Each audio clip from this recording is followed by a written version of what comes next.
Hi, welcome back to my YouTube channel. අද මම ඔයාලට කියලා දෙන්නේ රසම රස බටර් කේක් එකක් කොහොමද ගෙදර හරියටම හදාගන්නේ කියලා. ඕන කරන ingredients ටික මම මෙතන උඩින් දාන්නම් description එකේ දාන්නම්. ඊට පස්සේ ඔයාලට මුලින්ම කරගන්න තියෙන්නේ පාන් පිටි ටික baking powder මේසෙන්දත් එක්ක mix කරලා හොඳට පාන් පිටි ටික හලා ගන්න ඕනේ. හලාගත්තු පාන් පිටි ටික උගලොන් මුලින්ම වෙනම භාජනයකට දාගන්න. ඊට පස්සේ අපිට තියෙන්නේ මෙන්න මේ වගේ බිත්තර ටික වෙන වෙනම කඩා ගන්න. හේතුව එකට කඩන්න යන්න එපා. කුණු උණු බිත්තරයක් හරි තිබ්බොත් ඉතින් ආයේ බිත්තර ටික ඔක්කොම අයින් කරන්න තමයි ඔයාලට වෙන්නේ.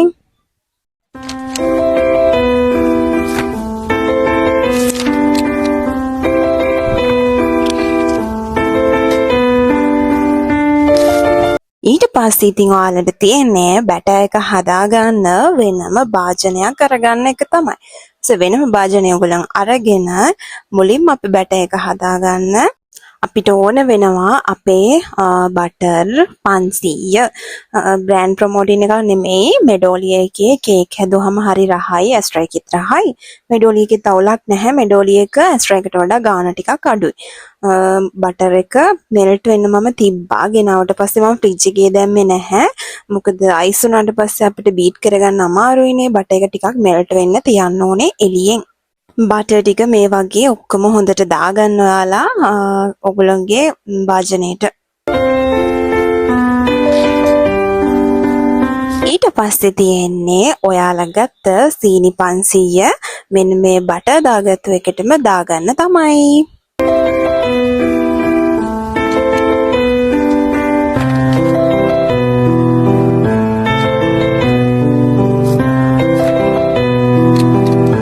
දැන් අපිට තියෙන්නේ මේ ටික හොඳට බීට් කරගන්න.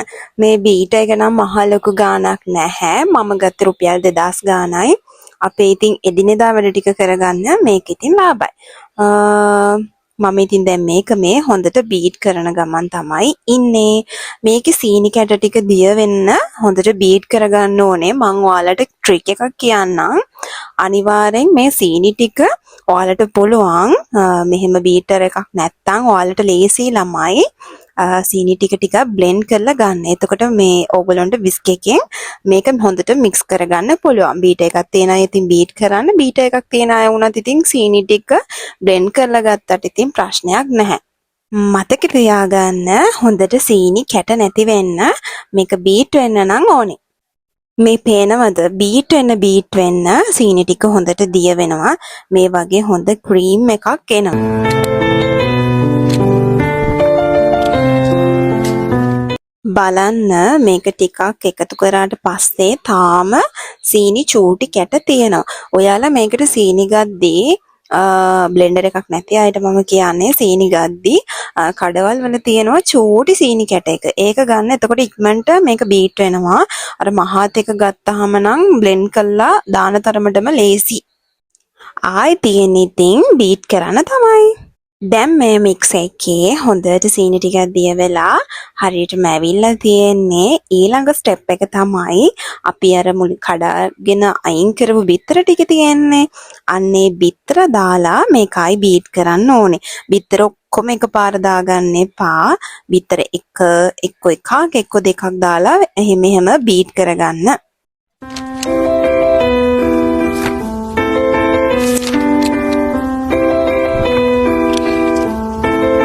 දැන් ඉතින් අපි බිත්තර ටික බීට් කරගෙන ඉවරනේ. ඊළඟට තියෙන්නේ මේකට වැනිලා එසන්ස් එක එකතු කරන්න. වැනිලා එසන්ස් එකතු කරන්න මෙන්න බෝතලෙන් තියෙන මෝඩියෙන් එකක් දාන්න. කෝ බලන්න මම වගේ තව කවුරු හරි ඉන්නවද වැනිලා එසන්ස් එකට ආස. මම සමහර වෙලාවට කිරි එකක් එහෙම හදාගෙන වැනිලා චුට්ටක් දාගෙන ඉතින් බොනවා. ආයි මට ඔයගලන්ට කියන්න අමතක වුණා බනානා එසන්ස් මූඩිය එකක් නෙමෙයි බිංදු 3ක් විතර දාගන්න බනානා එසන්ස් එක දැම්මාම මේ කේක් එක බේක් වෙද්දි පුදුම සුවඳයි කද්දිත් හරි අමුතු රසක් එනවා අපි දැන් මේ එසන්ස් දෙකම දාලා ආයි හොඳට මේක බීට් කරන්න ඕනේ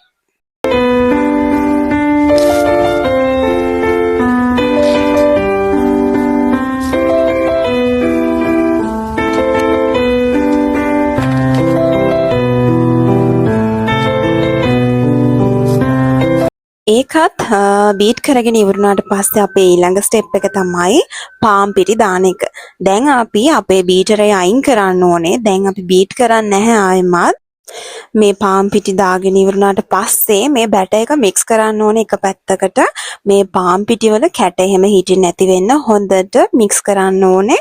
ඕගොල්ලෝ ලී හැන්දක් වගේ තියෙනවා නම් නැත්නම් ස්පැචුලා එකක් වගේ තියෙනවා නම් ගන්න. ඒක ලේසි. හොඳට මේවා කැට නැති වෙන්න මේ බැටර් එක හොඳට මික්ස් කරගන්න.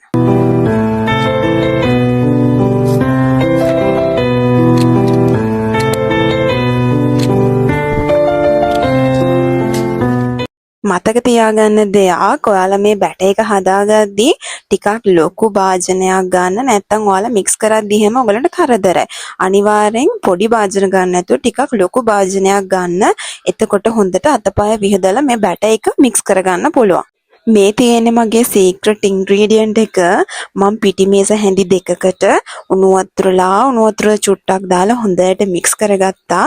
මික්ස් කරගෙන ඉවර වෙලා මෙන්න මේ වගේ බැටර් එකට දාගත්තා.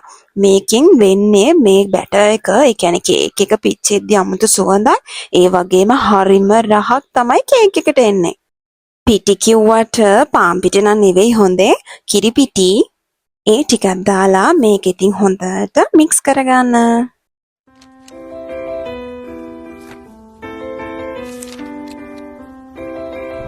මං කලින්ම කිලෝ එකේ තැටි දෙකක් ලෑස්ති කරගත්තා.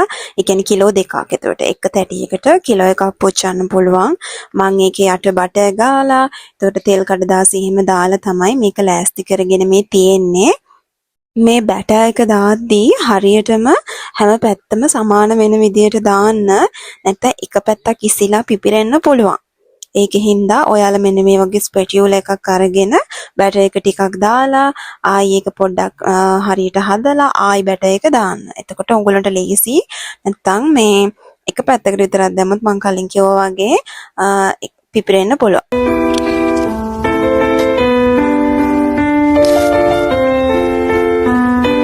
ඊට පස්සේ අනිත් කිලෝ එකේ තැටියට ඉතුරු බැටර් ටික දාගන්නවා. ඒකත් අර විදියටම මම කලින්ම හදලා තිබ්බා. දැන් තියෙන්නේ oven එක preheat වෙන්න දාන්න විනාඩි 5ක් විතර මම දානවා oven එක preheat වෙන්න 180ට. oven එක පාවිච්චි කරන විදිය දන්නව ඇතිනේ. අනිවාර්යෙන් කේක් එකක් පිච්චෙද්දී උඩයි යටයි දෙකම රත් වෙන්න ඕනේ. මේ පේනවනේ oven එකේ මේ වගේ පේනවා උඩිනුත් රත් වෙනවා යටිනුත් රත් වෙනවා. දැන් මම preheat වෙන්න දැම්මට පස්සේ මම දැන් හදන්නේ මුලින්ම එක කේක් තැටියක් දාගන්න.